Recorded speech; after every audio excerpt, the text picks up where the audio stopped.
4 ದಿನಗಳ ಈ ಒಂದು ಯಾವ ಒಂದು ಎನ ಸಬ್ಮಿಟ್ ನಡೀತಾ ಇದೆ.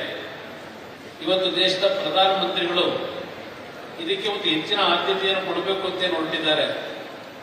ಈ ಒಂದು ಕಾರಣಗಳು ಮುಂದಿನ ದಿನಗಳಲ್ಲಿ ಈ ಒಂದು ತಾಂತ್ರಿಕತೆಯಿಂದ ರೈತರಿಗೂ ಹಲವಾರು ರೀತಿಯ ಅನುಕೂಲಗಳು ಇವತ್ತು ಅವರ ಜೀವನದಲ್ಲಿ ಅಳವಡಿಸಿಕೊಳ್ಳಲಿಕ್ಕೆ ಸಾಧ್ಯ ಇದೆ ಅಂತಕ್ಕಂಥದ್ದನ್ನ ಹಲವಾರು ವಿಜ್ಞಾನಿಗಳು ಹೇಳ್ತಕ್ಕಂಥದ್ದು ಅಷ್ಟೇ ಅಲ್ಲ, ಅದರಲ್ಲಿ ಈಗಾಗಲೇ ಆ ಒಂದು ವಿಶ್ವದಲ್ಲಿ ಎಲ್ಲ ರೀತಿಯ ಯಶಸ್ಸನ್ನೇ ಕಾಣ್ತಾ ಇದ್ದಾರೆ. ಇವತ್ತು ಅಮೆರಿಕ ಮತ್ತು ಚೈನಾ ದೇಶಗಳು ನಮಗಿಂತ ಬಹಳ ದೂರದಲ್ಲಿದ್ದಾರೆ. ಬಹುಶಃ ಅಮೆರಿಕ ದೇಶದಲ್ಲಿ ಸುಮಾರು $200 ಬಿಲಿಯನ್ ಇವತ್ತು ಈ ಒಂದು ಎಐನ ಕ್ಷೇತ್ರದಲ್ಲಿ ಅವರ ಒಂದು ಬಂಡವಾಳ ಹಾಕಿರ್ತಕ್ಕಂಥದ್ದಿರ್ಬೋದು. ಅದೇ ರೀತಿಯಲ್ಲಿ ಚೈನಾದಲ್ಲಿ ಸುಮಾರು $30 ಬಿಲಿಯನ್ ಇವತ್ತು ಅಳವಡಿಸಿರ್ತಕ್ಕಂಥದ್ದಿರ್ಬೋದು, ವೆಚ್ಚವನ್ನು ಮಾಡ್ತಾ ಇರತಕ್ಕಂಥದ್ದು. ಇದರ ಮಧ್ಯೆ ನಮ್ಮ ದೇಶದಲ್ಲಿ ಪ್ರಧಾನಮಂತ್ರಿಗಳ ನೇತೃತ್ವದಲ್ಲಿ ಹಲವಾರು ದೇಶಗಳ ಅಧ್ಯಕ್ಷರುಗಳು, ಪ್ರಧಾನಮಂತ್ರಿಗಳು ಈ ಕಾರ್ಯಕ್ರಮದಲ್ಲಿ ಭಾಗವಹಿಸಿ ಪ್ರಧಾನಮಂತ್ರಿಗಳ ಜೊತೆ ಕೈ ಜೋಡಿಸ್ತಕ್ಕಂಥ ಒಂದು ತೀರ್ಮಾನ ಏನು ಮಾಡಿದ್ದಾರೆ, ಅದು ನಮ್ಮ ದೇಶಕ್ಕೆ ಸಲ್ಲಿಸತಕ್ಕಂಥ ಗೌರವ ಇದು ಅಂತಕ್ಕಂಥ ನನ್ನ ಅಭಿಪ್ರಾಯ.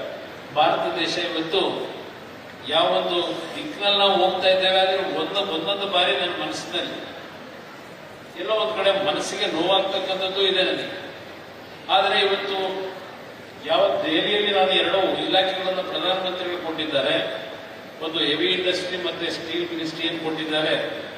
ಇವತ್ತು ದೇಶದಲ್ಲಿ ಯಾವ ರೀತಿಯ ಒಂದು ಬೆಳವಣಿಗೆ ಆಗ್ತಾ ಇದೆ ಅಂತಕ್ಕಂಥದ್ದು ದೆಹಲಿಯಲ್ಲಿ ನೋಡಿದಾಗ ಒಂದು ವರ್ಗ ಯಾವ ಸ್ಪೀಡ್ ನಲ್ಲಿದ್ದಾರೆ, ವೇಗ ಮತ್ತು ಅವರ ಆರ್ಥಿಕ ಪರಿಸ್ಥಿತಿಗಳು ಹೇಗಿದೆ ಅಂತಕ್ಕಂಥದ್ದು ನೋಡಿದಾಗ ನಾವು ಹಳ್ಳಿಗೆ ಬಂದ್ರೆ ನಮ್ಮ ದೇಶ ಈ ಮಟ್ಟದಲ್ಲಿ ಇದೆಯಾ ಅಂತಕ್ಕಂಥದ್ದು ಇಲ್ಲಿ ನಮ್ಮ ಕಣ್ಣಿಗೆ ಕಾಣುತ್ತೆ.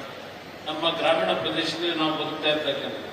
ಆದರೆ ಇವತ್ತು ಆ ನಿಟ್ಟಿನಲ್ಲಿ ಸದಾನಂದ ಗೌಡರು ಏನು ಹೇಳಿದ್ದಾರೆ, ಆ ಹಿನ್ನೆಲೆಯಲ್ಲೇ ಹೇಳಿದ್ದಾರೆ, ಇವತ್ತು ನಾವು ಈ ಸಮಾಜ ಯಾವ ದಿಕ್ಕಿನಲ್ಲಿ ಹೋಗ್ತಾ ಇದೆ ವೇಗದಲ್ಲಿ, ಆ ದಿಕ್ಕಿನಲ್ಲಿ ಹೋಗ್ತಕ್ಕಂಥದ್ದಕ್ಕೆ ನಾವು ಪ್ರಯತ್ನ ಪಡಬೇಕು ಅಂತಕ್ಕಂಥದ್ದು ಏನು ಹೇಳಿದ್ದಾರೆ.